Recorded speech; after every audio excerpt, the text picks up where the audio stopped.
Hello friends, welcome back to my channel Grammar Classes with Rachna Sharma. So friends, today we will start with the active passive voice with future indefinite tense. Last video में हमने जो किया था वो हमने past perfect किया था, but today we will start with the future indefinite tense. So what is the future indefinite tense? I want to tell you first. What rules we have to follow to make this future indefinite tense? I tell you. So children, future indefinite tense बनाने के लिए what rules we have to follow? I'm just giving you some kind of formula. Subject plus will shall plus verb की first form. When we make future indefinite tense, this is the formula we make. Okay? जैसे I shall write many letters. This is future indefinite tense. But children, we have to convert this future indefinite tense into passive voice because we are making active passive voice. That's why we have to convert it into passive voice. So passive voice बनाने के लिए हमारे पास क्या rules हैं? Subject है, will shall है. What we have to add? Be, will और shall के बाद हमें be का यूज़ करना है. Then verb की third form यूज़ करनी है. You keep it remember, जब भी हम active passive change करते हैं, we always change verb की first form to verb की third form. Right? I shall write many letters. This is future indefinite tense, but we have to convert it into passive voice. So many letters shall be written by me. Many letters shall be written by me. You know very well. हम subject को object और object को subject बना देते हैं. तो letters क्या है हमारा? Many letters. This is subject and और हमारा जो main subject है that becomes object. So now children, I tell you some more examples about future indefinite tense when we convert it into passive voice. We shall not sing two songs. This is, you know very well, this is future indefinite tense, but we have to convert it into passive voice. Two songs will not be sung by us. You know very well, हम verb की third form का use करते हैं, subject को object बना देते हैं, object को सब्जेक्ट में कन्वर्ट कर देते हैं. But when we are making the negative sentence, okay, positive to negative, तो हम क्या यूज़ करते हैं? बी का यूज़ करते हैं.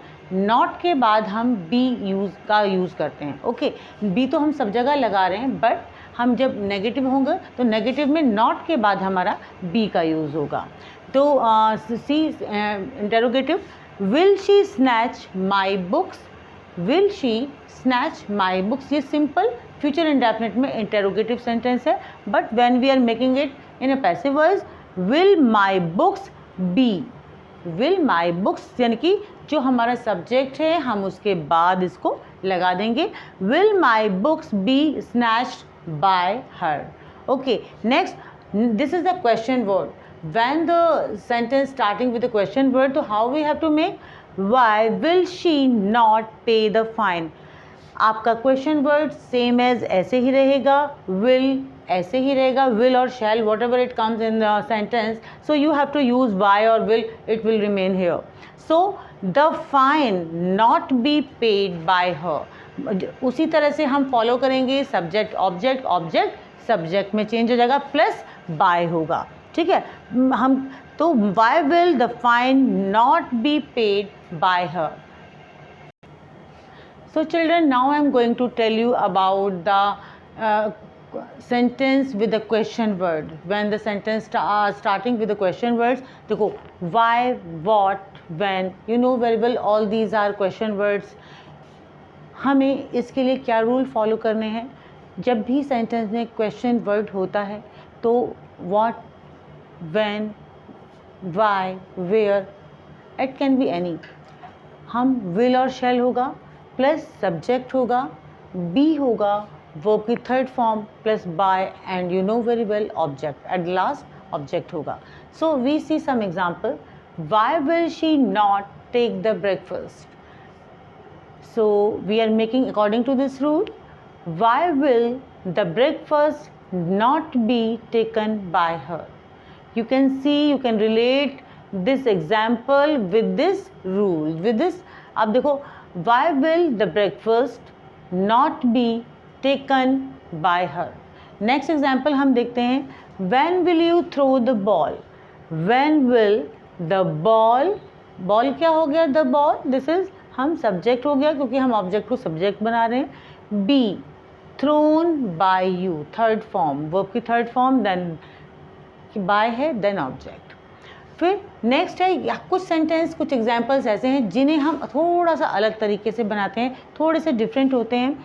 What will you eat tonight, आप देखिए what will you eat tonight, जिसमें टू नाइट या इस तरह के सेंटेंसेस लग जाते हैं।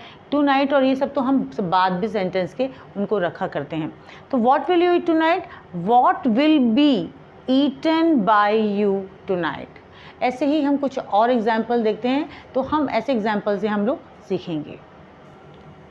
सो children I tell you other examples जिनको हम दूसरे तरीके से बनाते हैं, ठीक है। सो कैसे बनाते हैं, you have to see whom will you not help। अब इसमें whom will not be helped by you, okay ये तो हमारा हो गया सिंपल, जैसे हम बना रहे हैं तो इनके तरीके अलग हैं, हम इनको अलग तरीके से बनाते हैं। whom will not be helped by you, okay, which lesson will you revise, which lesson will be revised by you, okay will के साथ हम डायरेक्ट हम बी का यूज़ कर रहे हैं। तो ये जो सेंटेंस है विल है, अगर नॉट है सेंटेंस के अंदर तो हम नॉट बी लगा देंगे, बी से पहले मीन्स नॉट लगा देंगे, और अगर नहीं है तो हम विल बी डायरेक्ट का यूज़ करें, डायरेक्टली लगाएंगे। Which lesson will be revised by you, okay. Who will recite this poem, who के प्लेस पर हम क्या लगाएंगे, by whom, you know very well, by whom will this poem be recited, ठीक है। What will she have with tea, what, इसको दो तरीके से, जैसे मैं आपको बता रही हूँ, इसको हम दो तरीके से भी रख सकते हैं और दोनों ही तरीके हमारे सही होंगे। What will be she had with tea, और you can say what will be had with tea by her. तो ये हाँ सेंटेंस हम, ये हमारे क्वेश्चन वर्ड से बनाए हुए सेंटेंस हैं। फिर चिल्ड्रन अगर आपको एक्टिव पैसिव की और दूसरी वीडियोस देखनी है तो मैं डिस्क्रिप्शन बॉक्स में लिंक दूंगी, और आप उसमें प्लीज़ जाके सारे वीडियोस और सारे सेंटेंसेस जो और सारे टेंसेस जो भी हैं आप उसे देख सकते हैं, लाइक कर सकते हैं और शेयर कर सकते हैं। यू कैन लर्न ऑल्सो, अगर आपको कुछ नहीं समझ में आता है you can comment me, you can ask me in comment box. Okay, thank you, thanks for watching my videos.